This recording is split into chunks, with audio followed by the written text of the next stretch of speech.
Olá, meu nome é Edilene, eu sou do Fórum de Consciência Negra e esse é mais um podcast que a gente vai gravar hoje por iniciativa do Fórum e com apoio do IBAB Cidade e o IBAB Adulto. Eu quero agradecer já de antemão pela oportunidade que a IBAB dá mais uma vez para a gente fazer esse trabalho aqui na nossa comunidade. Hoje nós vamos tratar de temas mais relacionados a mulheres negras, né? Então, eu sou preta e agora, né? O que eu faço, né? Com isso. E a gente tem hoje algumas convidadas muito queridas, muito especiais, né? Ali temos a Sara, a Marcela, a Marcena, a Fabiana e a Cirema. E nessa roda de conversa a gente vai tratar de vários assuntos, alguns mais delicados, outros mais alegres, né? A gente já se emocionou muito conversando, né, nos bastidores. Acho que foi uma oportunidade e um aquecimento que deixou meu coração cheio, né, de alegria mesmo. E eu agradeço já por vocês terem aceito, né, esse desafio, esse convite. Eu vou pedir para vocês já, né, se apresentarem melhor, falar um pouco da relação que vocês têm com a IBAB e falar como vocês conheceram o fórum, o que vocês ainda não conhecem, né, o que vocês não sabem. E é isso, tá? Eu queria passar a palavra para a Sara e ela vai fazer aí a apresentação dela e se identificar, né? E é isso. Vamos lá. Oi, pessoal. Eu sou a Sara. Eu sou aquela menina que no domingo fica correndo para lá e para cá aqui durante as celebrações. Eu trabalho na IBAB faz 6 anos. Eu tenho 36 e os últimos 6 eu tive o privilégio de estar aqui na IBAB como funcionária. E eu trabalho assessorando o pastor Ed, o pastor André Saldiba. Eu conheço o fórum desde o início. Tenho grandes amigos que são pessoas que participam do grupo base do fórum. E eu queria dizer, Edilene, que eu venho aqui com muita reverência. É assim que meu coração, é assim que eu chego nessa mesa hoje, assim, e com muita gratidão, com muita gratidão. E eu agradeço a Deus pelo fórum, pela existência do fórum. E por como o fórum aborda as nossas questões. A questão da reconciliação, o amor no trato de vocês é algo muito especial e é algo que todo mundo percebe. Então, eu queria registrar isso. Obrigada, bem-vinda. Meu nome é Marcela, tenho 28 anos. Acompanho a IBAB online, sou IBAB online. E gosto muito de, além, né, dos cultos, ver também todas as entrevistas filosóficas do pastor Ed, naquelas rodas que ele vai com os outros filósofos contemporâneos, acho super legal. E estou conhecendo o fórum agora, estou achando incrível essa temática dentro da igreja, dentro da comunidade cristã, mas, enfim, dentro de algo que esteja relacionado a Deus e falar sobre pessoas, sobre etnia, sobre problemas sociais, porque certamente é o que Jesus faria hoje, como foi o que ele fez quando ele veio. Então, estou muito feliz e muito grata pela participação, pela contribuição em tudo que a gente vai conversar e que já conversamos lá nos bastidores. Obrigada. Olá, pessoal. Todas e todos vocês são bem-vindos a essa mesa, do qual eu tenho a honra de compartilhar esse momento com essas mulheres incríveis. Me sinto honrada, Edilene, pelo convite. Eu sou a Marcena, eu tenho 30 anos, eu faço parte da equipe ministerial aqui da IBAB, diretamente no IBAB Celebração, e tem sido muito especial tudo que nós temos vivido aqui enquanto comunidade.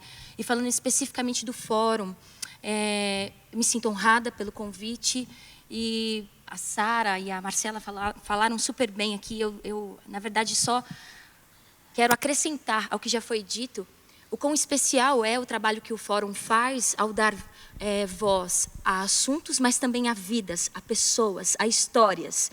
E ver que no meio dela todos nós estamos conectados e o quanto isso é uma responsabilidade nossa, em conjunto. Então, por isso é tão especial, e eu digo a vocês que estão nos acompanhando, no momento que for, no horário que for, quanto todos e todas são bem-vindos a essa mesa, onde nós compartilhamos o coração, nossa vida e buscamos de Deus direções. Então é uma honra poder fazer parte disso. Obrigada, bem-vinda. Olá, tudo bem com vocês? Espero que sim. Eu quero agradecer, Edilene, por essa oportunidade. Eu sou a Fabiana, tenho 35 anos, faço parte aqui da IBAB há um tempinho. Tenho feito parte agora da IBAB Celebração, que tem enchido meu coração de alegria. E eu estou muito honrada por esse convite, por fazer parte do fórum, por perceber a importância que ele tem para nós, como pessoas negras, nessa igreja, que também tem nos agregado e nos ensinado muito, e tratando de conversas que fazem parte do nosso dia a dia, para a nossa cura, para a nossa alegria, para a nossa felicidade. Eu quero muito agradecer o convite. Obrigada. Obrigada a você, Fabiana. Olá, eu sou Si Martins, eu faço parte do CR IBAB Celebrando a Recuperação, acontece todas as quartas-feiras, sobre a liderança de uma mulher negra incrível, que é a Roseni. E hoje eu vim participar dessa roda de mulheres lindas, roda esta que me emocionou no primeiro momento que eu vi, me sinto extremamente privilegiada, me sinto liberta, me sinto fazendo a história no Brasil. Estou aqui aberta para aprender muito com essas mulheres incríveis. Obrigada, Edilene, Pastor Ed, que está à frente aí de todos nós, como anjo da Igreja do Senhor Jesus. Obrigada, Si. Bem-vinda. E é isso aí, meninas. Eu acho que para a gente começar a pensar em alguns temas, é importante a gente situar quem nos ouve, qual é a posição que a gente ocupa enquanto sociedade, né? A gente sempre ouve que na base da pirâmide estão as mulheres negras. E eu andei pensando muito sobre isso, né? Porque às vezes eu pergunto para as minhas amigas, né? Amigas e irmãs até da igreja, como que é ser preta, né? Para você? Aí às vezes elas falam assim, é muito cansativo. E de fato, se a gente pensar na pirâmide, é muito cansativo sustentar todas as outras partes da pirâmide, né? Porque lá em cima estão os homens brancos, depois as mulheres brancas, depois os homens negros e nós. E tem aquela frase que é da Angela Davis, né? Quando uma mulher preta se movimenta, toda a estrutura se movimenta com ela. E eu fiquei pensando nisso, pensando em várias outras coisas, no meu cotidiano, e vendo também o cotidiano de outras mulheres. E realmente é muito cansativo, porque a gente tem que lidar com muitas questões, muitas tensões, né? Uma delas é a questão do mercado de trabalho, é a educação de filhos. Muitas mulheres negras são chefes de família, então elas cuidam dos filhos sozinhas. São as que mais sofrem com violência obstétrica, né? São maiores vítimas de feminicídio. Então, quando a gente começa a ir para esse lugar de entender quem a gente é, né, nessa estrutura social, de fato é cansativo, né? Mas, se quando a gente se movimenta, a sociedade se movimenta também, então por que a gente não desfruta das riquezas que são produzidas? Ou quando a gente tem acesso a essas riquezas, né, quando a gente pode entrar numa loja e comprar, escolher um sapato, uma bolsa, né, ou quando a gente pode acessar um restaurante, por que a gente não pode fazer isso com alegria, com satisfação, sem ter um segurança seguindo a gente? Ou as pessoas desconfiando que a gente não... Bom, esse não é o seu lugar, você não deveria estar aqui, né? Então, quando eu penso o quanto é cansativo, eu me remeto às minhas memórias, às minhas histórias, enquanto mulher preta. E eu me lembro que esse tema nunca foi um tema da minha família. Nunca foi uma questão de falar quem eu era, né? de construir essa minha identidade. Eu sou filha de pais negros, mas a minha mãe tinha uma pele escura e tinha um cabelo muito lisinho. Então, talvez pela descendência indígena, alguma coisa assim, porque, infelizmente, com esse período de colonização, a nossa história foi toda invisibilizada. Então, a gente não tem muito registro histórico da nossa origem. Mas o meu pai era um homem negro, um negão, assim. E eu me lembro na infância que eu tenho uma irmã que é 1 ano e 3 meses mais velha que eu. E na concepção do meu pai, o cabelo dela era bom e o meu era ruim. E sempre que ele ia apresentar a gente para alguém, a gente tinha um tamanho... Depois ela ficou pequenininha, eu cresci, né? Ela ficou com 1,5 m, eu fiquei com 1,70 m. Eu cresci ele mandando eu ir para o banheiro, passa uma aguinha, né? Tipo, para baixar as anteninhas, né? Que ele falava que tinha umas anteninhas no meu cabelo. E eu convivi com isso, mas isso nunca foi uma questão. E como eu nasci na periferia, a maioria das pessoas eram pessoas da minha cor. Então, era normal, né? Não tinha diferença, né? Então, essa questão racial nunca foi uma questão para minha família. A gente nunca pensou sobre isso. Pelo contrário, meu pai tinha umas atitudes que depois, na vida adulta, eu percebi que era uma atitude racista e meu pai era um homem negro. Então, ele também não tinha uma consciência da própria identidade, né?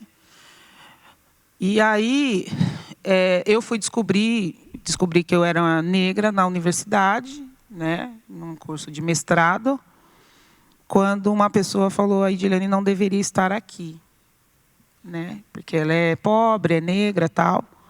E eu fiquei, né, pensando, falei, poxa, por que não, né?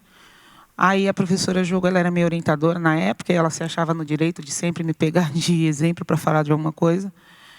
E ela falou: você não devia estar aqui, porque você é pobre, negra, tal. O que vocês acham? Por que você acha que ela está aqui? Ela falou: poder de sedução. E eu fui embora com aquilo na cabeça, fiquei preocupada comigo. Falei, gente, eu acho que eu fiz alguma coisa errada. Não sei. Eu achava que eu era o problema e aquele não era o meu lugar. E depois disso, várias coisas aconteceram. Não quero me alongar, porque quando a gente toma consciência de quem a gente eu não tenho problema nenhum nesse negócio de me sentir perseguido o tempo todo, porque eu sou negra e tal. Mas, às vezes, o racismo, como muita gente pensa, ele não é velado. Ele é escancarado. E todas as vezes que eu sofri algum tipo de preconceito, inclusive dentro da igreja, foi muito escancarado, né? Eu vou dar um exemplo de igreja. Por exemplo, eu tinha um pastor, não aqui, antes de vir para a IBAB. Eu me interessei por um rapaz, ele era lindo, gente. Pensa no homem. Ele era um chileno. Sabe aquele homem que pregava, bonito? Eu falei, meu Deus, me dá esse homem, que homem lindo, é ele, né? Fiquei toda assim, encantada pelo homem. E aí ele era amigo do meu pastor. Aí eu falei, passou uns dias, né? A gente voltou, a gente foi fazer uma missão na Bolívia e tal. Aí quando a gente voltou, eu falei com ele, falei, puxa, pastor, aquele seu amigo, né? Que homem, né? Eu tinha intimidade, uma proximidade com o meu pastor, podia falar, né, sobre essas coisas. Aí ele falou assim, irmã, esquece. Assim, mulher assim que nem você só vai se dar bem mesmo lá na África, porque eles que gostam de mulher assim da sua cor, né? E eu sou uma mulher negra e fora do peso, né? Então, eu sou gordinha. Ele falou assim, mulher como você, assim, gordinha e da sua cor, é só na África. Então, as coisas foram acontecendo comigo, eu fui me tomando consciência de quem eu era e o que isso implicava na minha vida. Porque alguns lugares eram determinados, então, aqui você pode frequentar, aqui você não pode. E como eu sou uma pessoa ousada, eu acho que qualquer lugar é o meu lugar. Então, eu entro onde eu quiser, né? Mas existem os impedimentos, né? Sejam eles muito sutis, como muito escancarados. E eu queria saber de vocês, em que momento vocês se descobriram como mulher negra, né? Como que foi isso? Porque eu percebo nas histórias, quando a gente ouve assim, ou foi na escola, e às vezes na escola é de um jeito bem complicado, porque algumas meninos acabam saindo na mão, né? Vai para cima, né? Então às vezes é bem traumático. Ou, às vezes, a família já tem essa consciência de que educar uma criança preta é diferente e já vai, né, ensinando isso, né, ajudando a construir essa identidade, né? Então, eu queria saber de vocês, né, em que momento vocês descobriram que eram pretas, né, e as implicações disso. Aí, não sei, a gente podia começar. A Alci já está meio emocionadona aqui.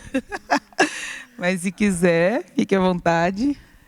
Esse tema é um tema que emociona mesmo, porque lida com memórias, com dores, com indignação, com inconformação em pleno século XXI, século XX, que foi ontem, e que já existia uma tecnologia, um acesso ao conhecimento, mas que isso perdurou e perdura. E hoje nós temos essa voz. Bom, eu me identifiquei como mulher preta, eu acho que a vida inteira.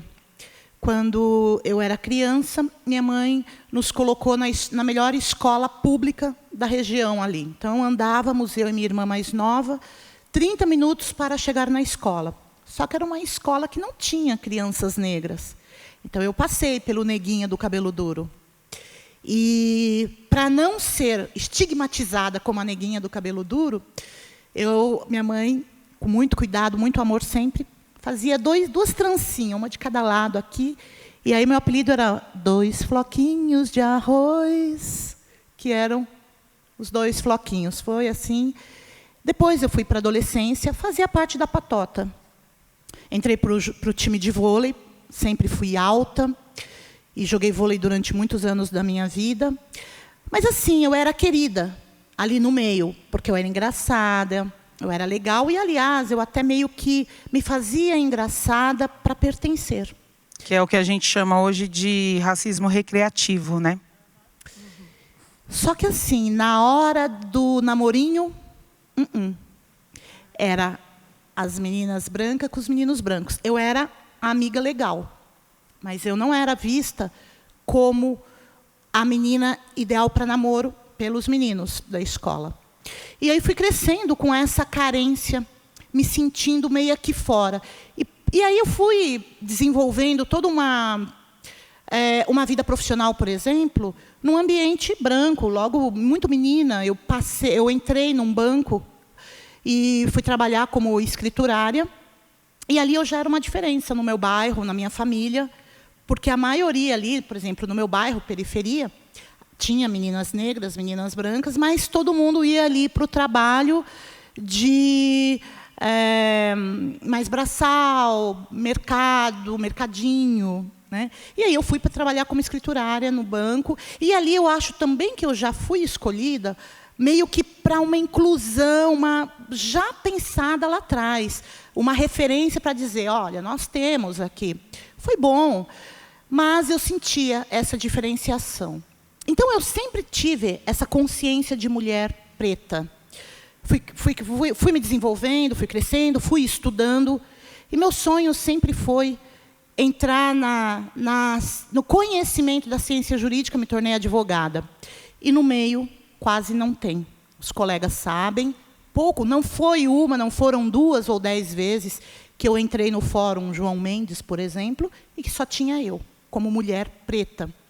Mas consciente, e sempre ouvi uma frase da minha mãe, a mulher preta tem que matar 2 leões, e quando eu achava que tinha matado 2, ela dizia, tem que matar 10, eu sempre corri atrás do conhecimento, do estudo.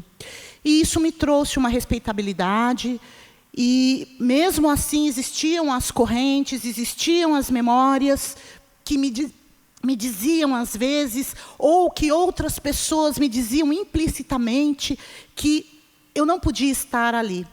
Mas esse conhecimento que eu sempre fui buscando me deu força para, pelo menos visivelmente, eu dizer, sim, eu posso. Sou cidadã, sou brasileira, pago meus impostos e posso.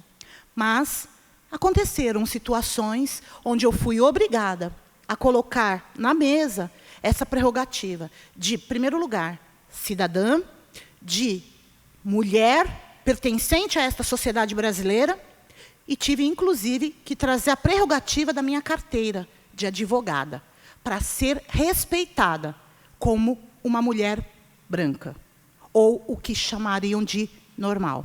Eu sou uma mulher normal. Começa mais ou menos por aí. Obrigada. Lembrando de algumas... Vocês contando a história, assim, você falando da sua, eu lembrei...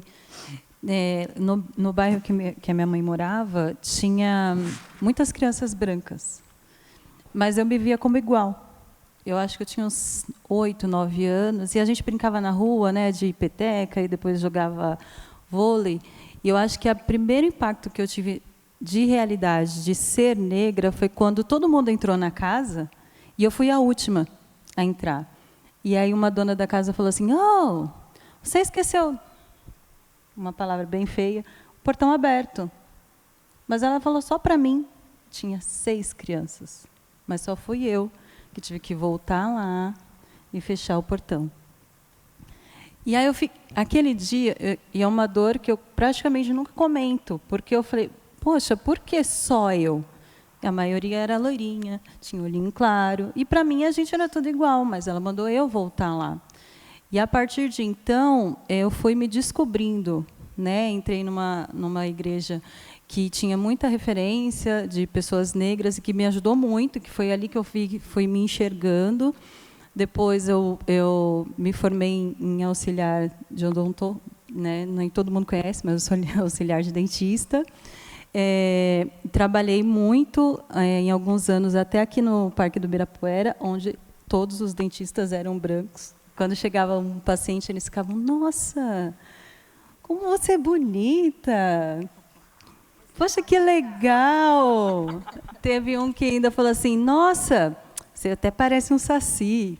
Aí eu, oi? Aí a doutora olhou para mim assim, tipo, não fala nada, né? Porque... E eu falei, poxa, mas por quê? Eu não entendi, porque ele não tem uma perna? Eu ficava olhando, eu não tenho uma perna, mas eu tenho. Aí ele, você não está entendendo nada. E saiu. Então, assim, na área da saúde tem muito disso, porque a grande maioria das pessoas que são formadas são brancas, porque tem mais condição para chegar até lá. E assim foi crescendo, crescendo, crescendo, e aí, logicamente, entrou a música na minha vida, e a gente sabe que no mundo da música os negros são muito inclusos, então a gente está sempre o tempo todo se enxergando e vivendo aquilo com mais intensidade, a gente se enxerga, né, e vê assim, a nossa ligação com Deus, que é uma coisa que também vai tratando da nossa alma. E hoje eu tenho uma família, né, uma família de negros, que eu tento ensinar e mostrar um pouco dessas dores, mas de uma maneira mais leve. Eu tento pôr de uma forma mais simples, para que a construção seja diferente. Fui tratada, fui curada, tive pessoas que foram ali, Fabi, você é linda, você é... A Marcena hoje falou que eu estava linda, gente. Isso assim, essas palavras que antigamente não se tinha. Você não tinha essa autoestima, era sempre alguém te pondo para baixo, te colocando inferior. E hoje educar, e hoje você ser mãe, hoje você ser mulher, hoje você ser profissional, hoje você ser cantora, hoje você... É muita pressão. Mas a gente consegue, a gente dá conta. Graças a Deus a gente dá conta. E isso nos fortalece, isso nos faz ser quem somos. Somos mulheres fortes que vivemos histórias diferentes de outras pessoas, mas que isso nos traz uma força que nem a gente sabe que a gente tem. Então, hoje eu sou negra e eu sou muito feliz, eu tenho muito orgulho de quem eu sou, da construção da minha história, da minha família, da minha avó, dos meus antepassados, pessoas que, apesar de terem sofrido, alguns nem com tanta consciência, conseguiram nos trazer e nos fazer quem somos hoje. É um pouquinho só da minha história. Já deixou isso aí. Bom, eu venho de uma família muito simples, muito simples. Meu pai, minha mãe, ambos, né, filhos de negros e também tendo outras influências indígenas, mas mais fortemente a figura que eu tenho, que foi a minha maior referência, foi a minha avó materna, que foi uma vó assim, aquela negona que canta demais. Minha avó era doméstica. Minha avó, por conta de toda a correria dos meus pais e da nossa condição, eles trabalhavam muito. Nós somos em 4 filhos E entre nós, meus irmãos e minha irmã, nós somos bem diferentes, assim, uns mais retintos que outros. Mas por conta de todo esse contexto de pobreza que nós tínhamos, minha avó, como doméstica, ficou com a responsabilidade de me levar junto com ela para as faxinas. E eu me lembro dela me esconder, assim, nos cantinhos ou nos quartinhos da doméstica e falar assim, olha, fica bem quietinha que eu vou precisar trabalhar. E enquanto minha avó trabalhava, ela cantava muito. Ela branqueava a roupa no tanque e ia cantando. E essa foi a principal figura que eu tenho, porque ela me despertou, para além da figura de mulher negra, para a figura principal da música. Foi com ela que eu me apaixonei por isso e vi a minha vocação de me expressar no mundo a partir da arte, a partir da música. E pensando no meu contexto de vida, hoje eu tenho 30 anos, eu acredito que sempre me identifiquei com o fato de ser negra, mas era difícil de encontrar essa identidade na sociedade na qual eu vivia para me assumir e entender que eu tinha voz. Porque minhas referências sempre foram negras em relação à música, em relação à arte, sempre que o que mais mexeu com o meu coração sempre foi pessoas negras. Posso citar aqui uma para vocês que eu acho que o pessoal vai concordar, vamos ver, né, se é desse tempo, Whitney Houston. Quando eu vi ela cantando, eu falei, meu Deus do céu, é isso que eu quero para a minha vida. Né? Ai, meu Deus, se você não conhece, pelo amor de Deus. Mas Aretha Franklin e tantos outros nomes que artisticamente são figuras assim que deixaram um legado enorme. E quando eu assisti a Whitney, falando dela especificamente, eu falei, uau, é isso que eu gosto. Mas quando eu ia para o meu dia a dia, eu não conseguia identificar como algo bonito, aceitável quem eu era. No sentido de que eu fui uma criança que desde muito cedo precisei me sabotar ou me vestir de uma forma ou me comportar de uma forma que não se parecesse com o que eu era, tentando o tempo todo, num esforço enorme, me branquear. E por que eu estou falando isso para vocês? Né? Porque vai ter tudo a ver com esse descobrir. Eu comecei a alisar o meu cabelo de 8 para 9 anos, exatamente quando comecei a cantar. E não foi a partir de um olhar no sentido de, é porque eu acho bonito, é porque eu me dou bem. Não, era porque dessa maneira eu me sentia aceita. Porque exatamente tudo que eu era, aquele pacotinho de coisas, parecia não ser o suficiente para ser ouvida, para ser respeitada, para ser aceita. E aí a gente lida muito cedo com o sentimento de rejeição. E isso provoca, na verdade, profundas marcas em nós, profundas dores. Então, eu precisei conviver com isso durante toda a minha infância, não só eu, mas toda a minha família, meus irmãos. Todos nós temos esse histórico que se dá a partir da rejeição de quem nós éramos e de um esforço enorme para se parecer, então, com aquilo que é ideal, né, até então. Na adolescência, precisei fazer isso e me faço da sua fala exatamente quando você se esforça a partir de um dom, de um talento para ser percebido e ser aceito. No meu caso, era a música. Então, as pessoas no ambiente escolar não eram muito minhas amigas, eu nunca fui a menininha que chamava a atenção, mas quando precisava de cantar, chama a Marcela que ela vem. E por muitas vezes a forma de lidar com a minha dor foi de fazer de conta que não via, fazer vistas grossas para tudo que acontecia e dizer, mas se eu cantar, você vai gostar de mim. Deixa eu cantar. Então, por muito tempo, até nisso eu precisei me descobrir. E aí, chegando na minha juventude, foi quando eu conheci meu esposo, aos 19 anos. E ele olhou para mim, nós estávamos namorando, eu ainda passava por essa questão do meu cabelo. E ele disse assim, Marcena, eu queria tanto conhecer seu cabelo. Eu falei, rapaz, se você conhecer, isso daí pode colocar tudo em jogo. E aí ele foi tudo a perder, né? Meu Deus do céu. Fala isso não. E aí o Pedro foi porque gente, hoje, né, gente que nós vamos com certeza falar disso, mas era uma realidade totalmente diferente de hoje, muito diferente. Glória a Deus por isso, porque a gente tem vivido uma liberdade nesse sentido de nos enxergar cada vez mais nas referências e nos ver, né? E aí eu falei, olha rapaz, isso aí pode botar tudo em jogo. E ele me deu tanta coragem, eu passei pela transição. Dos 19 aos meus 27 anos, eu comecei a fazer as pazes comigo mesma. Mas foi no Rua Azusa onde eu me encontrei. Foi no Rua Azusa, no musical Rua Azusa da CNC, onde eu sentei para ver um espetáculo e o Rua Azusa conseguiu dar nomes às dores que eu não tinha coragem nem de olhar de frente. Eu saí, não precisou muito. No primeiro ato, quando fechou as cortinas para um intervalo, eu olhei para o Pedro e eu falei, meu Deus, eu não acredito que era isso o tempo todo. Isso é racismo. O que eu passei, o que eu tentei, me desdobrei para não viver e não conseguia sair. Não tinha a ver comigo, era racismo.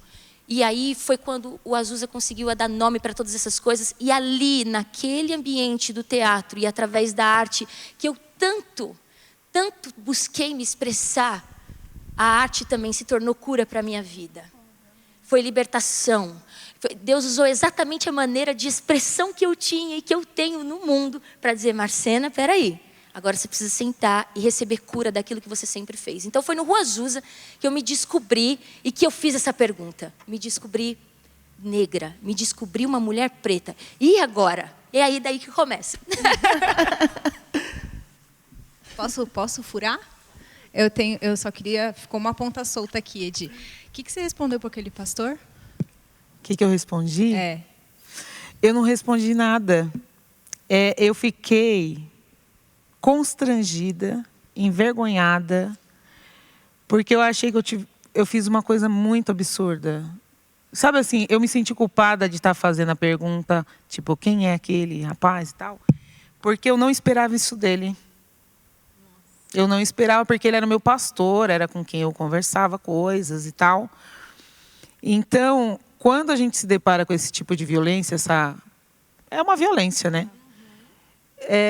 Eu não sei reagir a esse tipo de violência. Ainda hoje você acha que você não... Como que é para você hoje? Hoje, o que eu diria para ele, eu não sei, porque eu não elaborei essa questão, né? Porque a Alci tocou nesse ponto, né? Na escola a gente não... Eu estou até pulando aqui o roteiro, né? Porque eu falei para vocês que o negócio é orgânico, me dá vontade de chorar. Porque não só sou eu que passo por isso, né? Essa questão de que a mulher negra ela não é digna de ser amada é muito forte. Então, quando você está lá na escola, que você quer namorar os meninos e tal, e você não é escolhida, a mulher negra não tem essa prerrogativa de escolher o seu par. A gente, porventura, pode ser escolhido ou não, né? Que é o tal do celibato forçado, né? Então, a gente sempre é ponte, né? Então, os meninos se aproximam da gente e você fala, poxa, o menino está afim de mim. Mas, na verdade, ele está afim da minha amiga, né? E quando... Porque, assim, tem pelo menos 3 mitos aí em torno da mulher preta, né? Tem aquela ama de leite, que é a que cuidadora, que faz uma comida boa, que cuida das crianças, não sei o quê, pipipi e tal, que fica lá no ambiente privado, lá de cuidar. Tem aquela outra, a barraqueira, aquele mito da barraqueira. Então, toda mulher preta é barraqueira. E tem aquela que é hipersensualizada, né? Que é um objeto sexual, né? Então, tem a mulher preta retinta para trabalhar. Tem a mulata para fornicar, né? E a branca para casar, né? Então, eu nunca elaborei essas questões, eu passei a elaborar recentemente, porque a gente tem vergonha de falar disso, né? Porque você escolhe demais, você é muito exigente. Não é não, gente. Não é não. Quando eu era mais jovenzinha, eu lembro que os meninos se interessavam por mim. Porque eu era magrinha, né? Eu sou gordinha recente, coisas desse tempo, né? Mas eu era magra, eu tinha um cabelão, eu tinha, né? Então, eu tinha um corpo violão, né? Chamava atenção. E eu percebi que os meninos, eles queriam alguma coisa comigo, mas era escondido. Porque eles se interessavam por mim, mas passava ali 2, 3 semanas, eles assumiam namoro com uma menina branca. Então, com a mulher, com a mulata, é escondido, né? Então, tenho isso. E isso acontece até hoje, porque eu já te relatei da minha história recente, né? De um moço que estava interessado em mim.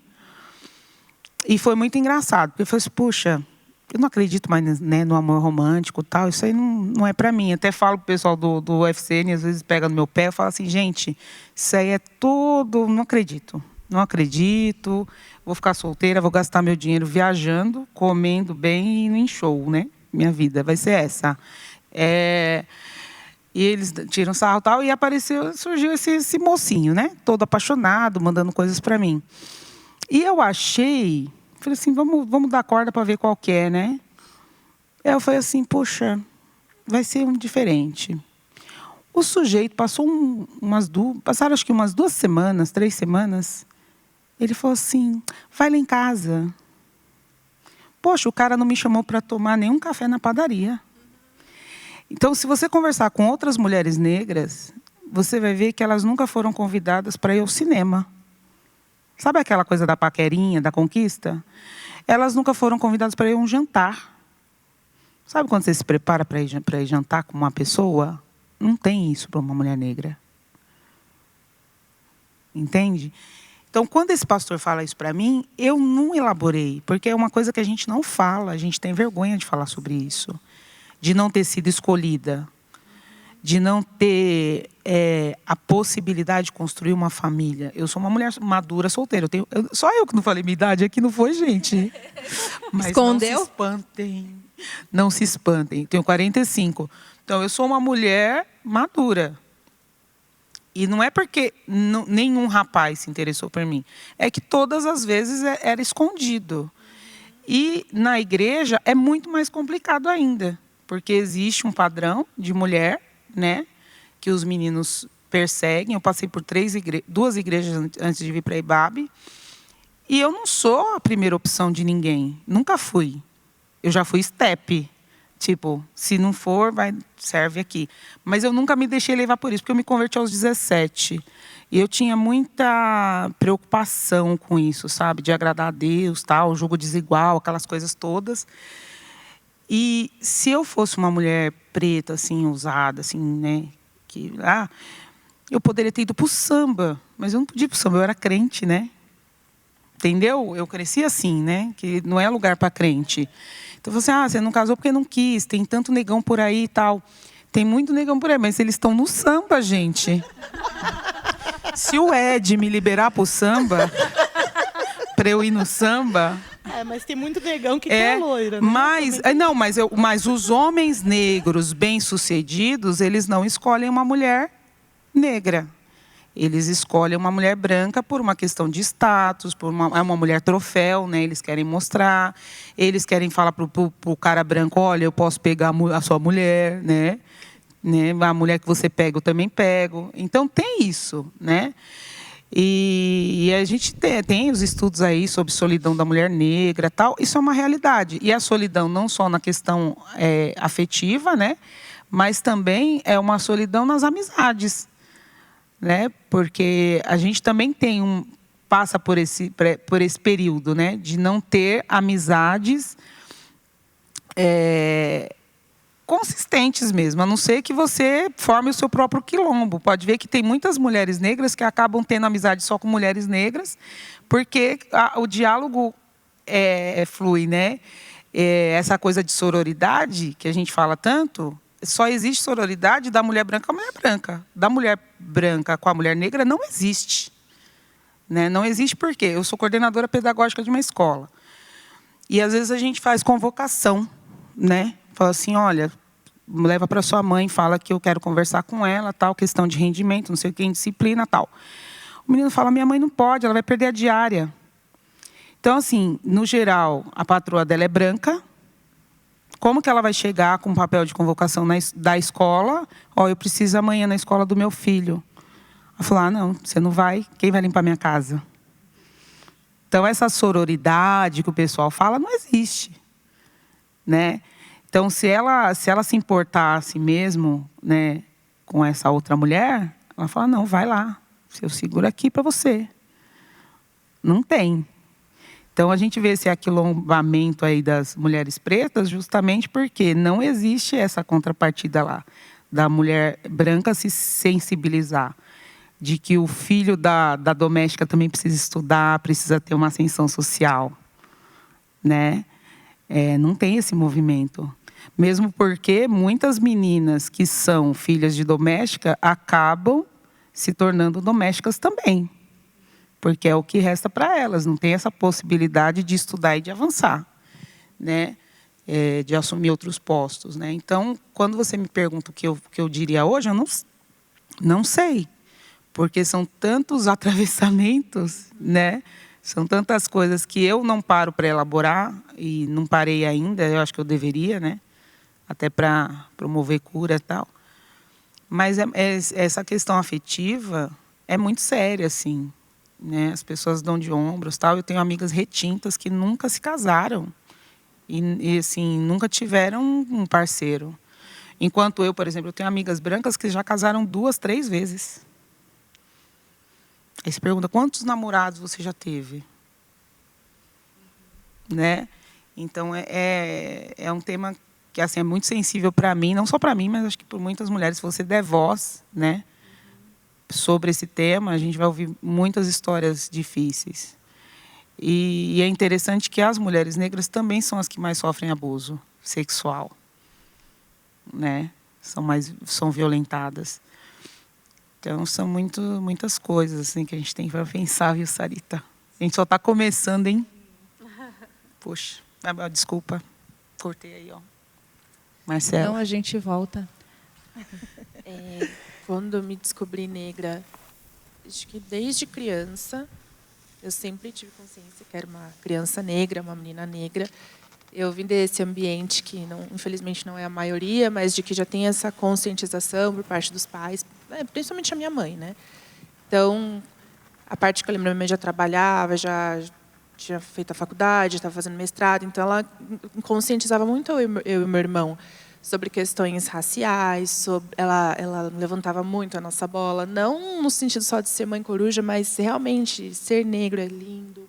Eu sou alta, então tem muitas meninas que não gostam de ser altas porque ouviram muitas piadinhas até dos próprios pais. Então eu sempre ouvi que ser alta era uma coisa linda, era super elegante. Então, assim, minha mãe sempre levantou minha bola, do meu irmão também. Com relação a questões raciais, também, eu lembro, a gente assistia desenhos, como o desenho do Kirikou, que é um desenho africano, na verdade é francês, mas conta de uma tribo africana.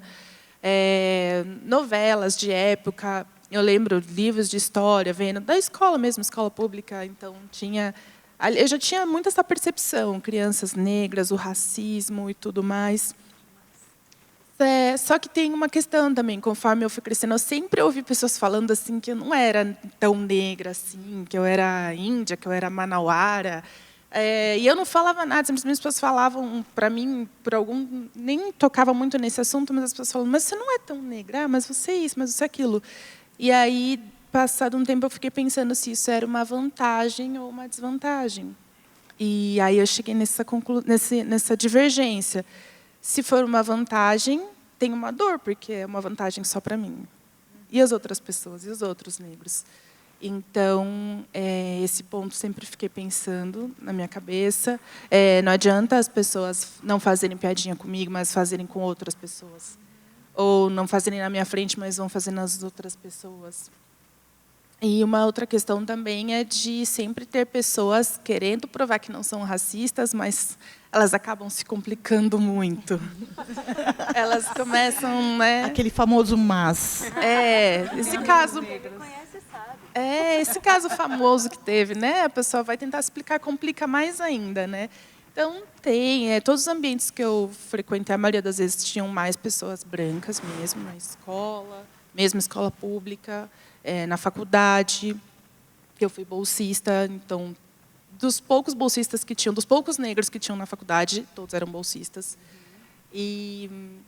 Mas eu me sentia pertencente, e isso é muito importante, graças a essa autoestima que tem que ser trabalhada, nossa, muito. Até a Fabi estava falando lá nos bastidores, estava trabalhando a autoestima das filhas dela. É muito importante, porque você vai refletir o tempo todo isso para as pessoas. E até há quem diga assim, quando a gente vê assim, uma celebridade negra reclamando de alguma coisa, é uma negra metida. Não é, ela é uma pessoa que tem valor, alto valor, e ela tem consciência de si. Mas a sociedade entende como metida, né? Não pode exigir, não pode ter gostos, ela tem que aceitar qualquer coisa.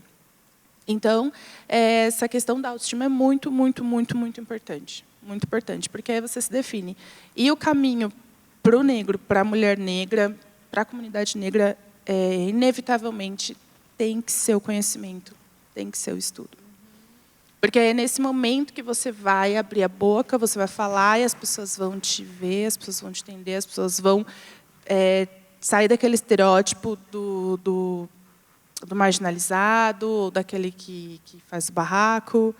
E eu fiz um trabalho recente de eventos, e eu conheci uma moça, uma mulher trans, e ela falou uma coisa assim fantástica. Ela falou assim, ela falou que ouviu coisas assim, pessoas chamando ela pelo pronome que ela não queria, mas ela não falou nada, porque se ela falasse no dia seguinte ela não estaria mais lá. E ela falou assim, a maior forma de resistência é eu estar aqui, eu estou aqui, as pessoas vão me enxergar, as pessoas vão me ver, e elas não vão poder me tirar daqui. E isso marcou tanto, que é isso. Nós, mulheres negras, vamos estar em todos os lugares, e ninguém vai tirar a gente.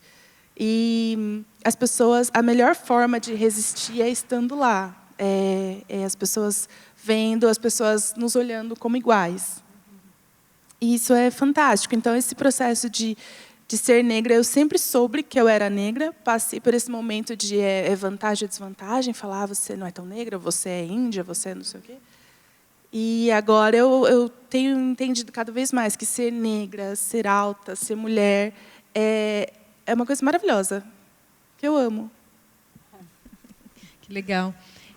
Eu acho que talvez a Marcena também tenha vivido, você também tenha vivido. A gente que é mais light skin e que às vezes você não é lido, né, como negra.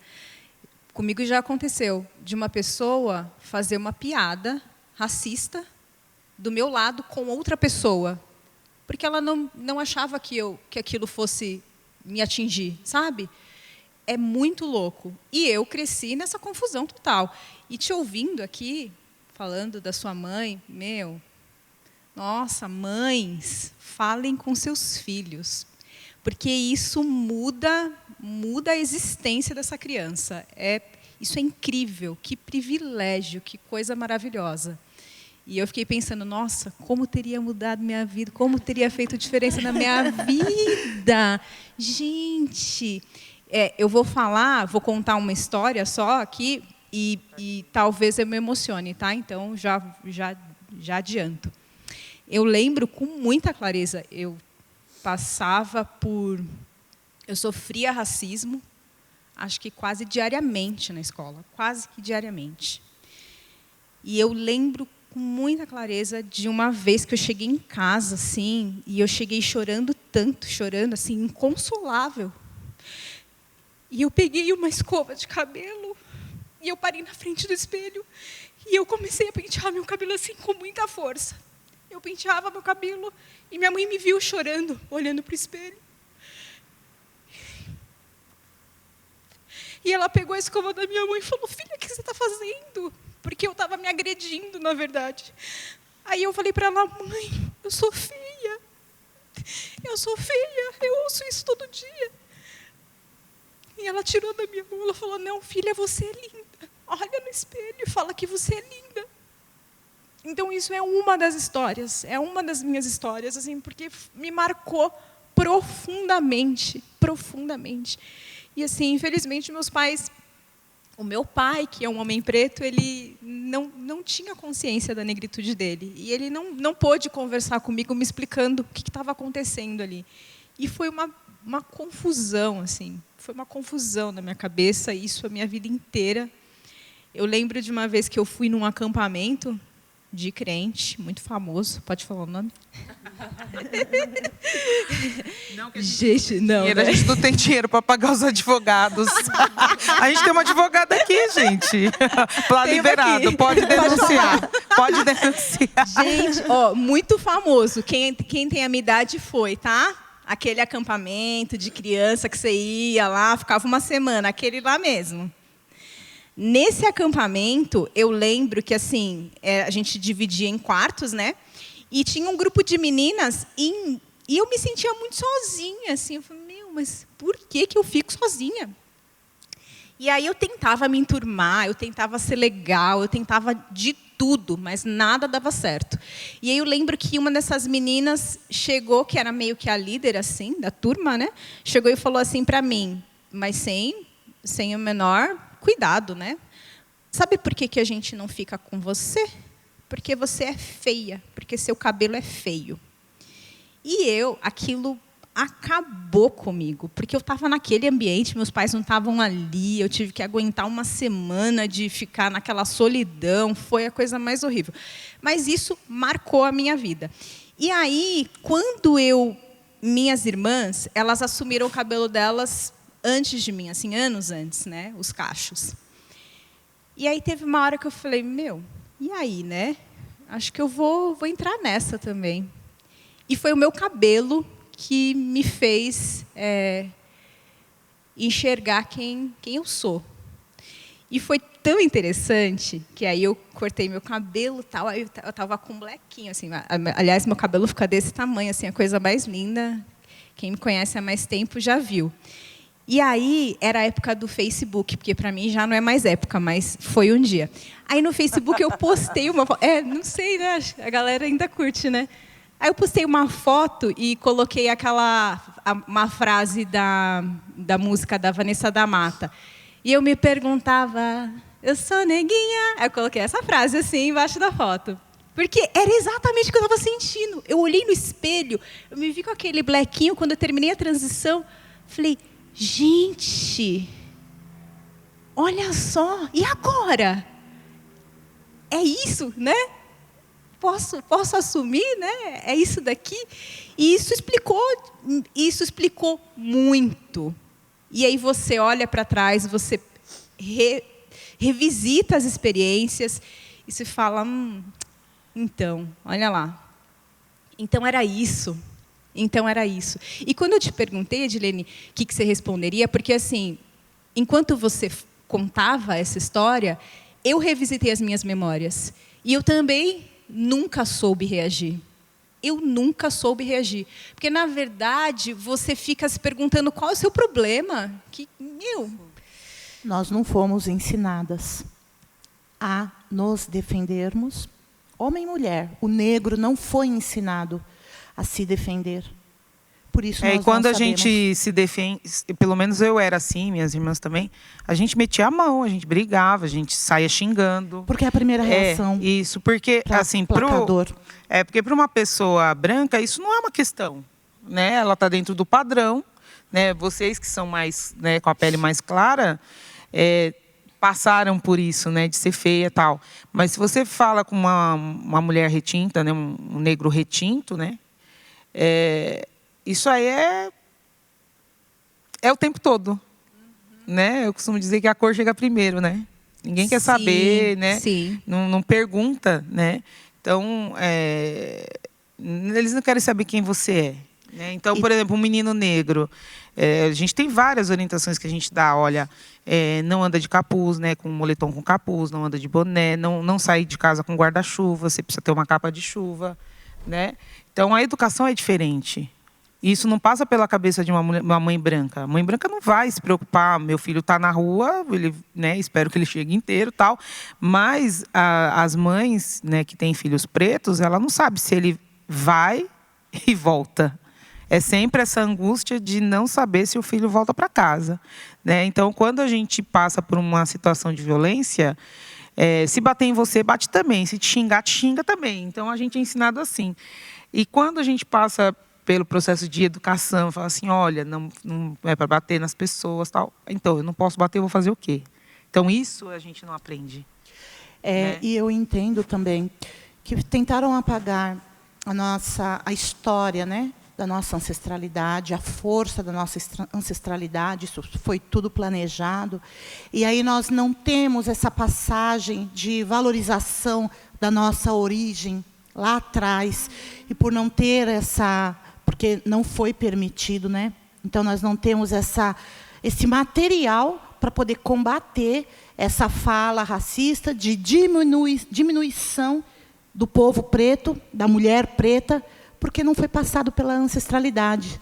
Mas nós hoje estamos resgatando, porque ainda existem registros. Era exatamente isso que eu ia comentar, né? Porque ouvindo a Sarinha, ouvindo todas vocês, a gente vai revisitando, né? E realmente é doloroso algumas coisas serem faladas, né? Eu compartilho disso que a Sarinha disse. Eu já ouvi muitas coisas e eu gostaria muito de poder dizer a vocês que não eram num ambiente religioso, mas infelizmente eu preciso dizer que eu precisei muitas vezes lidar com racismo dentro da igreja. E eu acho também que parte também, no caso, lembrando dos meus pais, de tantas situações de racismo que eles já passaram, no caso do meu pai. Eu estive aqui compartilhando um pouquinho também com o nosso pastor Malua, com também o Tiago Grulha, falando um pouquinho sobre inúmeras vezes, por exemplo, que meu pai tratava um serviço pelo telefone, que ele era contactado, vem prestar um serviço, e chegou um momento em que ele chegou na casa da pessoa para prestar o serviço, a pessoa abriu a porta, olhou para o meu pai, olhou para ele de cima e embaixo e disse, não é aqui. Não, mas você falou comigo. Não, mas pessoas da sua cor não entram aqui na minha casa. Eu acho que também os pais não sabiam lidar com seus próprios conflitos. E chegar em casa e ver os seus filhos passando pelo mesmo, eu imagino a angústia que deve ter sido. As inúmeras vezes em que eu cheguei em casa e compartilhava com os meus pais, ou muitas das vezes eles pegavam a gente chorando, porque a gente não tinha coragem de falar. E não sabia nem por onde começar. Porque é isso que a Sara falou, era o tempo todo. Você tendo que se provar por uma habilidade sua, ou você tendo que se provar e se fazer percebido, não a partir de você, porque você é interessante, mas porque você carrega alguma coisa que pode ser útil em algum momento. Sim. E aí você se diminui, porque você realmente não consegue se ver, não consegue ter voz, é muito diferente o contexto, né? Para quem estiver nos assistindo e for mais novo, enfim, talvez você não entenda, porque o ambiente que estamos vivendo hoje é diferente. Mas não muito tempo atrás era muito difícil. Se hoje já antigamente tende a ser ainda mais. Mas eu só queria dizer, né, desse conflito e dizer para as pessoas que estão nos assistindo que o racismo ele não escolhe pessoas, não escolhe a classe, não escolhe sua idade. Porque, a partir disso que eu estou dizendo a vocês, os mesmos conflitos que eu passava na minha escola pequena, eu chegava em casa e via os meus pais tendo que lidar também com suas dores, já grande, já adulto, já formado, em família, mas eram conflitos tão difíceis. Tanto é que a primeira conversa que eu tive aqui sobre esse tema, com o Tiago Grulha, com a Lua, foi um dia antes que eu consegui sentar em casa e conversar com meu pai e meu pai compartilhar essa história que eu acabei de falar. Porque até então era difícil de sentar na mesa e falar sobre as situações que nós passamos. E o quanto isso é libertador. Eu gostaria de encorajar as pessoas que estão nos ouvindo, nos assistindo, que vocês compartilhem das suas experiências, que o Senhor permita ambientes seguros como esses aqui, onde a gente pode partilhar das nossas dores, porque compartilhando também há cura sobre isso. A gente vê que não importa, aqui nós temos idades diferentes, mas nossas dores estão totalmente conectadas e ligadas. Não só aqui, mas com você também que está nos assistindo. E o quanto eu experimentei da graça de Deus a partir do momento em que eu me percebi e falei, não, é isso. O Pedro foi a chave para isso, fundamental, alguém que Deus usou demais para renovar minha autoestima. E quando eu me vi no Azusa, a partir da graça de Deus me dando um novo olhar a respeito de mim mesma. Faça as pazes consigo mesmo. Porque às vezes a gente fala e escondendo nossas dores sem querer enfrentar de frente e dar nome. É isso que eu sinto, é assim que eu me senti machucada, é assim. E dar nome para essas coisas é libertador para si. sabe? A graça de Deus tem ressignificado, tem dado novos significados para a minha vida enquanto pessoa. E a partir dessa graça, desse amor, é que eu posso vir aqui e falar e compartilhar, sabe? Porque alguém talvez esteja nos ouvindo e esteja chorando também, como eu estou, ouvindo Sarinha, ouvindo Marcela, se ouvindo, porque as nossas dores estão conectadas.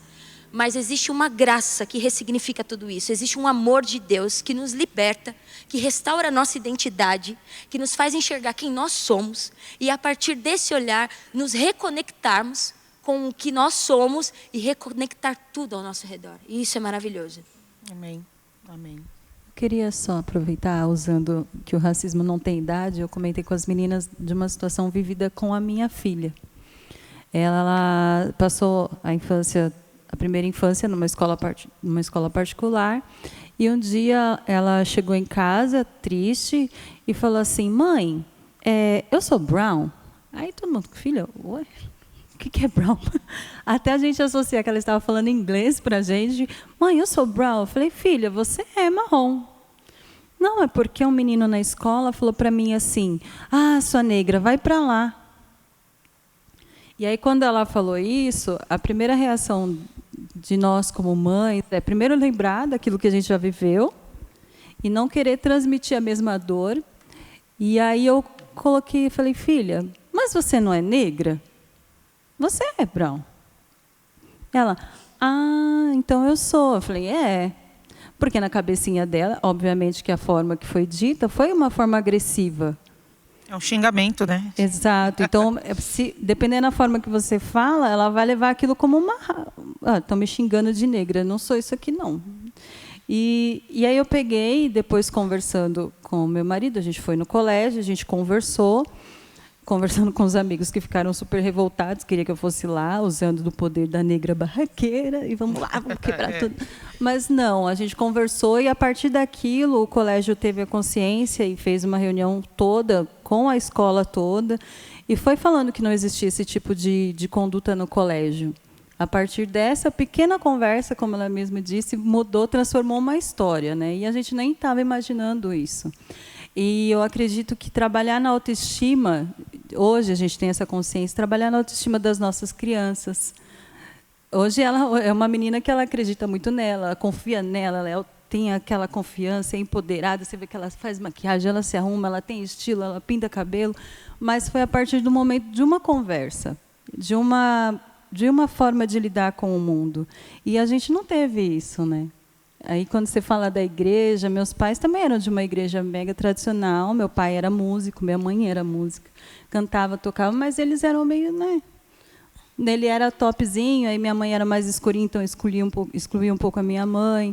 E eu vivia sempre num cantinho, eu nunca fazia parte da galera da música. E aí você foi me falando, eu falei, poxa, e aquela dor que a gente não sabia como partilhar. Você não sabe para quem que você vai falar. Para quem que eu vou falar? Mas eu estou me sentindo assim. Com quem que eu converso? Você não tinha com quem, um amigo, uma pessoa para você sentar e falar, olha, eu estou passando por isso, o que que eu faço? Você ficava ali. E aí, depois de adulto, para a gente chegar na situação do mundo hoje, para a gente poder se curar, se tratar. E eu acho muito importante essa troca, né? E para todo mundo que nos vê, isso é muito incrível. É incrível você ter hoje pessoas, um grupo, um fórum, que você pode sentar Marcena, aqui, ó. E a Marcena está aqui falando, não é mimimi, não é mimimi. Não é mesmo, mimimi, porque gente, assim, tem que entender, a gente vive uma onda, né, de empatia e tal. Mas só quem sabe o que é isso é quem passa, quem está na pele aqui, né? O quanto isso é difícil, né? E os estragos, né? Como que você tem que lidar com isso na vida adulta e como isso ainda vem em alguns comportamentos. Sim. De você talvez não se sentir tão bonita, talvez não se sentir tão capaz, que você não consegue. Como que a gente tem que trabalhar isso na vida adulta, né? A autoestima mesmo, né? Eu converso, às vezes, com algumas amigas. Eu tive a oportunidade de trabalhar no ensino superior e é um ambiente extremamente hostil, né? Para professor negro muito graduado. E eu compartilhei isso com a Sara, né? Pensando no mercado de trabalho e tal. Que o ano passado eu rompi com uma instituição justamente porque eu comecei a entender como a estrutura como essa estrutura ela funciona, né? E eu fiquei, acho que eu comecei em 2013 lá, dava aula, tinha uma disciplina na pós-graduação. E assim, sempre foi um curso que era muito... A gente sempre teve muito aluno, então 40, 50, 60 alunos, tal.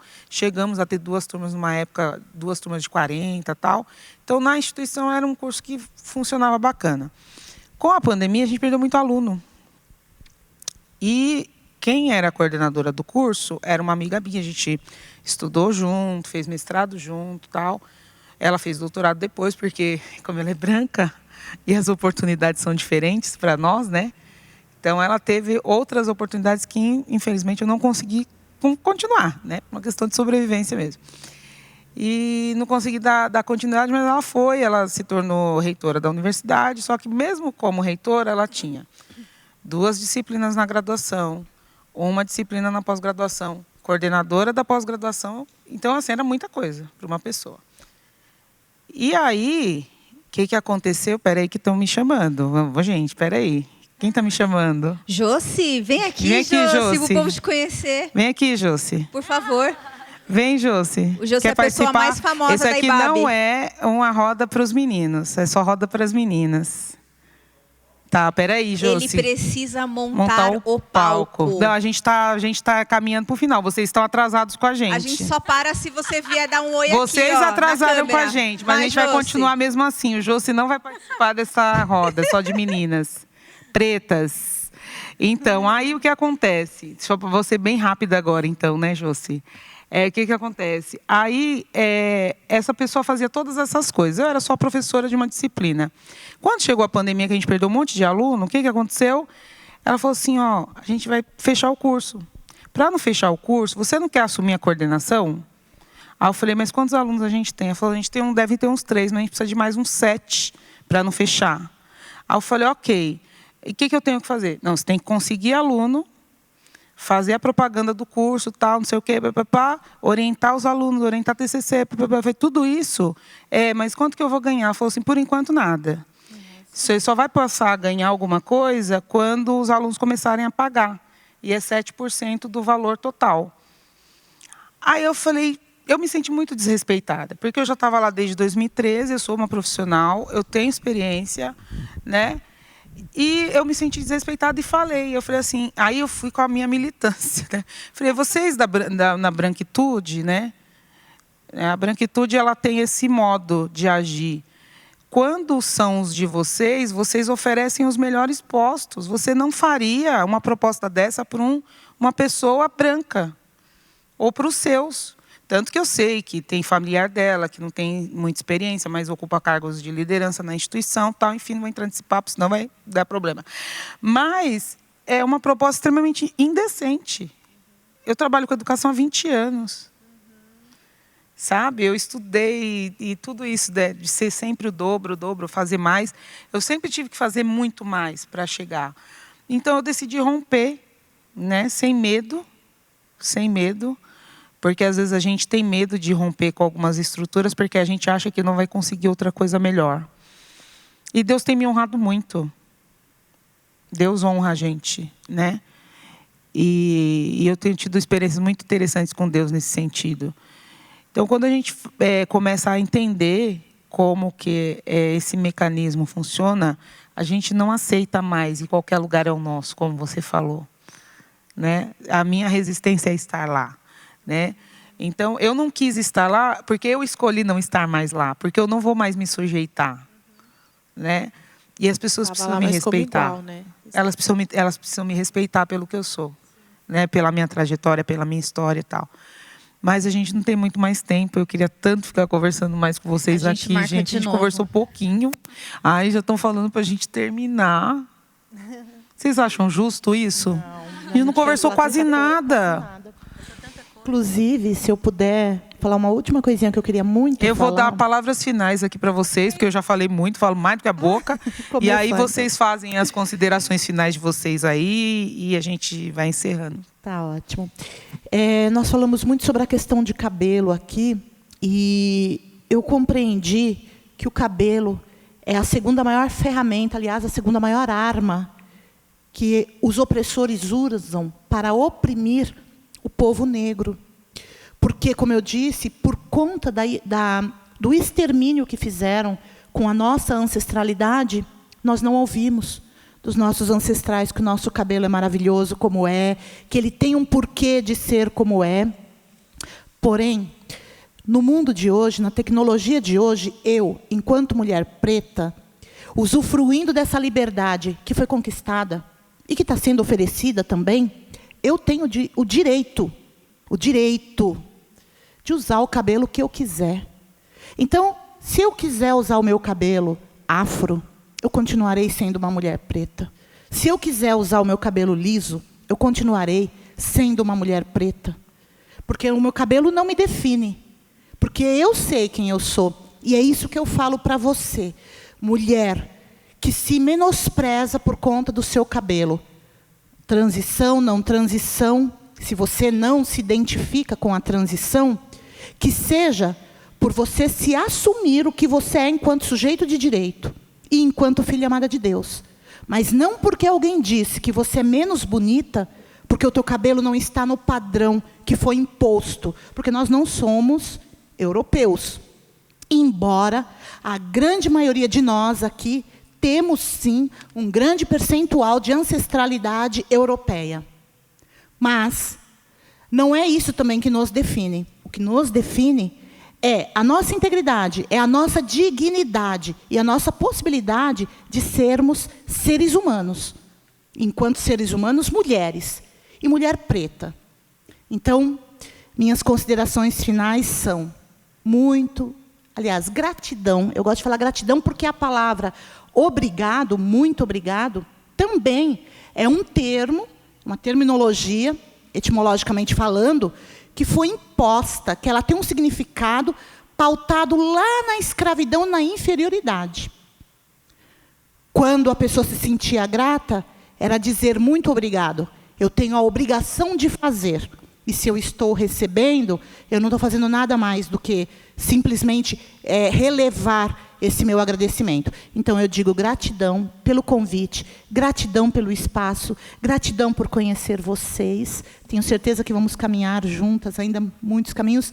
E, para fechar, particularmente, eu nunca perguntei para uma amiga, uma mulher preta, de pele branca, como ela se sentia. E eu fiquei extremamente emocionada aqui com o depoimento de que a pele branca, numa etnia afrodescendente, também sofre o preconceito. E isso não é falado. Então, também me sinto assim, extremamente lisonjeada de ter tido acesso a esse conhecimento de uma forma tão profunda, emocionante e verdadeira. Obrigada. Poxa, eu estou muito feliz por essas trocas, sabe, gente? A gente vive dentro do nosso mundinho, às vezes, mesmo dentro dessa realidade negra, a gente não conhece as histórias. Eu acho que esse momento é um momento de conhecer. E eu sou muito grata por ter conhecido a sua. Às vezes a gente não vê as coisas dessa maneira, né? E eu acho que a palavra que eu deixo assim é se amar. Eu acho que se a gente começar a nos olhar e começar a nos amar, fica um pouco mais fácil. Sem esperar o que o outro diz. Essa fala, você é feia, dói, eu acho que em algum momento em todas nós. Você não é feia. Você é linda, você é incrível, você é maravilhosa. O seu cabelo liso, o seu cabelo cacheado, o seu cabelo loiro, o seu cabelo branco, o seu cabelo raspado, você careca, você não importa. Não importa o que você escolheu para si, você é linda. E eu quero agradecer por esse momento, eu quero agradecer por conhecer vocês. Eu acho que ter esse contato é muito, muito gostoso. Obrigada por esse convite, né? Por esse contato, e eu sou muito, muito grata. E é isso. A gente tem ouvido aqui muitas palavras falando sobre o medo. E eu gostaria muito de encorajar você que está nos assistindo e nos ouvindo, que você vença o medo. Vença o medo e que você possa de verdade se sentir reconciliado consigo através de Cristo Jesus. E falando um pouco sobre a minha área, no IBAB Celebração, falando de arte, de música, eu espero de verdade incentivar muitos dos que estiverem nos ouvindo, muitas das que estiverem nos ouvindo, que a arte, o lugar também é para você. Que você, isso é para todos, mas por muitas vezes, como mulher preta, da pele clara, muitas vezes tentaram me dizer que esse não era o meu lugar. Mas eu queria te dizer que é sim, que os seus dons, os seus talentos, a sua vida, a sua cor, a sua família, a sua história, ela é sim uma história que pode viver tudo que está no seu coração em relação aos sonhos ministeriais para a sua vida. E por muitas vezes como criança, eu imaginava que era só o meu dom que importava. Mas hoje eu consigo perceber que em Cristo, todas as coisas que Ele me constituiu são importantes para ser quem eu sou. Por isso eu gostaria de te incentivar a não ter medo, a vencer o medo. Porque essa estrutura toda pode não ser mais como antes, de uma escravidão propriamente dita de algemas, que nos prendem, mas psicologicamente, emocionalmente, continua escravizando pessoas. E eu gostaria de te dizer que foi para a liberdade que Cristo te chamou. E isso é para todos que estiverem nos ouvindo.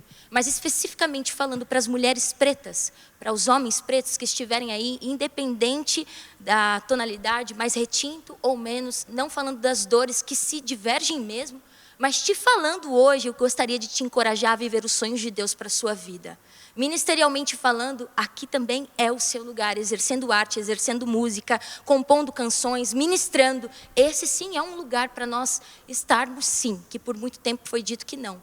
Então, que você tenha coragem para viver os sonhos de Deus para a sua vida, para viver os seus sonhos na sociedade e vença o medo. Nós estamos juntos, eu estou nessa caminhada também, não digo como alguém que já venceu todos os seus dilemas, já tem todas as suas respostas, mas alguém que tem caminhado para uma palavra: eu sou filha amada de Deus. Eu tenho caminhado para essa palavra, eu sou filha amada de Deus, e isso torna todas as coisas, tudo que eu sou, é para a glória de Deus. Você é filho amado de Deus, você é filha amada, filho amado, e tudo que há em você, tudo que é você, que seja para a glória de Deus e manifestação dele aqui nessa terra. Um beijo no seu coração e muito obrigado por esse convite, meninas.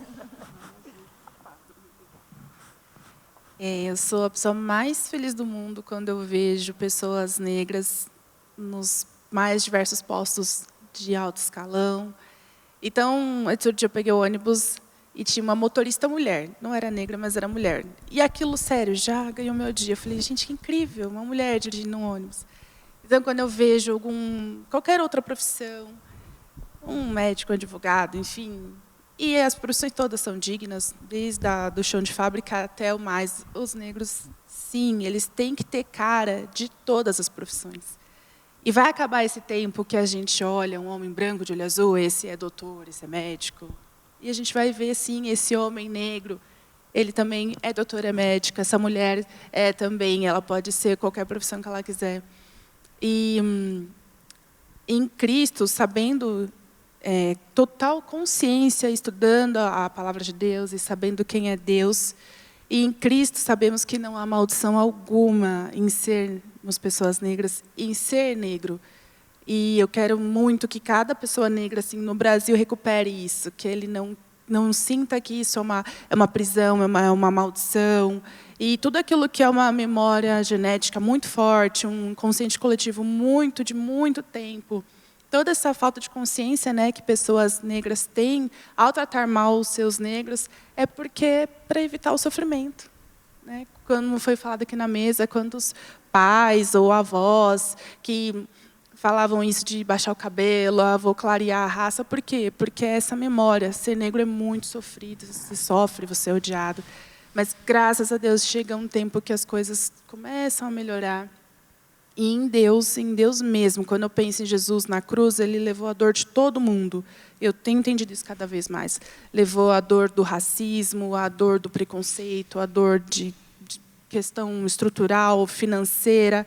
Toda a dor dele na cruz foi daquelas pessoas que tiveram qualquer sofrimento. Sofrimentos que nós também não compreendemos, que são de outros grupos que a gente não sabe. Então, quem entende quem é Deus, quem entende Jesus, sabe que nele qualquer pessoa recupera assim a sua autoestima, que nele qualquer pessoa é digna, é humana, é igual. Muito, muito obrigada, grata. E eu amei que venham próximos encontros e envolvimentos cada vez mais. É muito, muito importante saber. É aquilo que a Fabiana também falou, é velado. Muitas vezes a pessoa fala, com quem que eu vou falar que eu me senti? E senti excluída por conta da minha cor. Todo mundo vai falar, é coisa da sua cabeça. Mas quando você vê um grupo de pessoas falando das mesmas coisas, aí a gente vê que não é coisa da cabeça. Então, é fantástica essa roda. Eu já me senti, algumas vezes, com medo de me envolver um pouco mais, porque o conhecimento te liberta. Ele dói no começo, mas ele te liberta.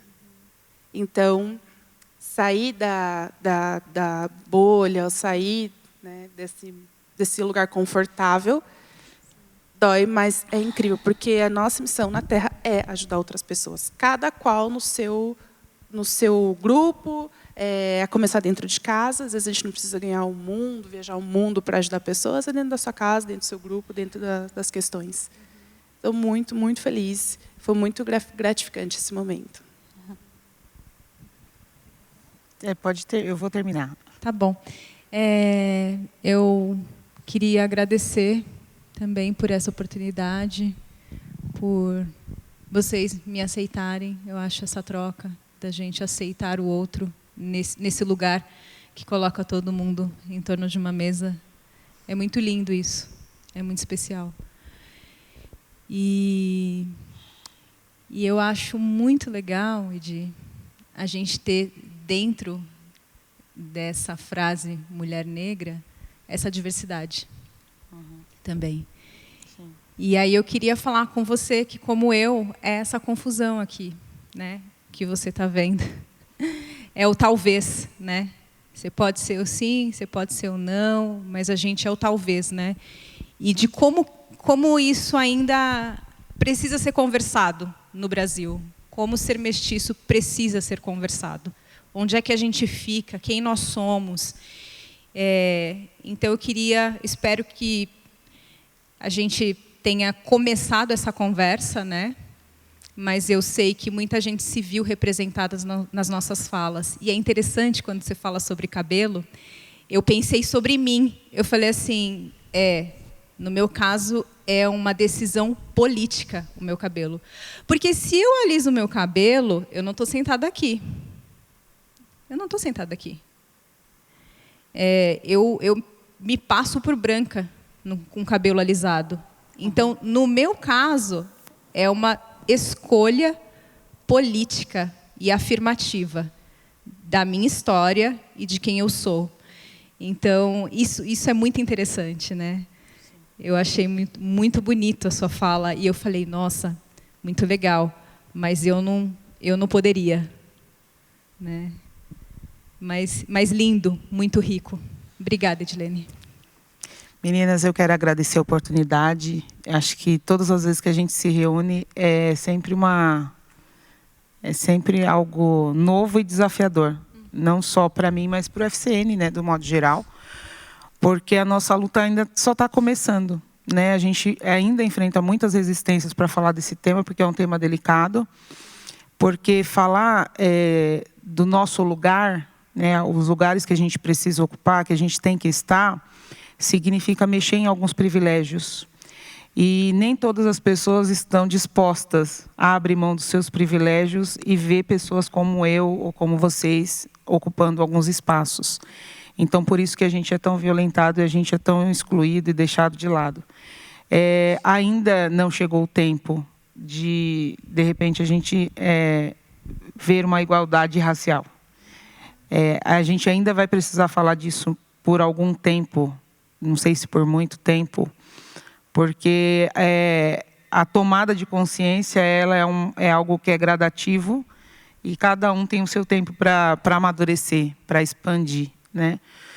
E eu me lembro aqui de uma conversa da Oprah com a Maya Angelou, e a Maya falava para ela, quando você aprender, você ensina. Então, é isso que eu queria dizer para vocês. Quando vocês aprenderem, ensine. Ensine, porque tem muita gente precisando não só ouvir, né, mas principalmente ser ouvido.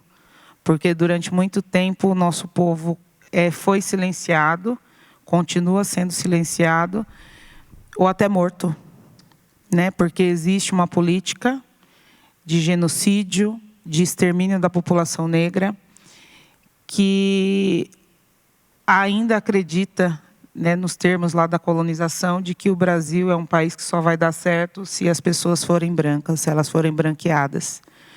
E isso continua, né? A gente vê isso nesse tempo. Quem frequenta as periferias sabe disso e vê isso o tempo todo. Então, a gente tem uma luta muito grande pela frente, né? A começar aqui em nós, a começar na nossa comunidade, de denunciar o pecado do racismo e não aceitar que ele se perpetue nas nossas relações. E a gente ser um sinal do reino de Deus no mundo, onde a gente estiver, fazendo a diferença, acolhendo os nossos irmãos e principalmente as nossas irmãs pretas que estão na base da pirâmide e continuam sofrendo, continuam sendo oprimidas, exploradas, abusadas, violentadas. Essa é a realidade da mulher preta no Brasil. E a gente não pode aceitar que isso continue, sabendo e tendo a consciência de Cristo em nós, né? Da justiça, do amor, né, da igualdade. Então, a gente tendo isso, né, eu falo o que a Maia falou para a Oprah: se vocês aprenderam, ensinem. Obrigada pela oportunidade, obrigada Ibabe Cidade, Ibabe Ed, Ibabe Adulto, pastor Felipe dos Anjos, que tem sido incansável aí, apoiando o nosso trabalho, aos nossos companheiros e companheiras do FCN também. Eu estou aqui falando não só no meu nome, né, mas falando no nome de um grupo muito maior que tem trabalhado incansavelmente para que essas injustiças, que esse pecado não prevaleça, não se perpetue na nossa comunidade. Obrigada pela oportunidade e até a próxima. Obrigada, Thaís, que ficou com a gente. Thaís, obrigada. E Felipe. Felipe, obrigada. Obrigada, gente. É nóis. Valeu.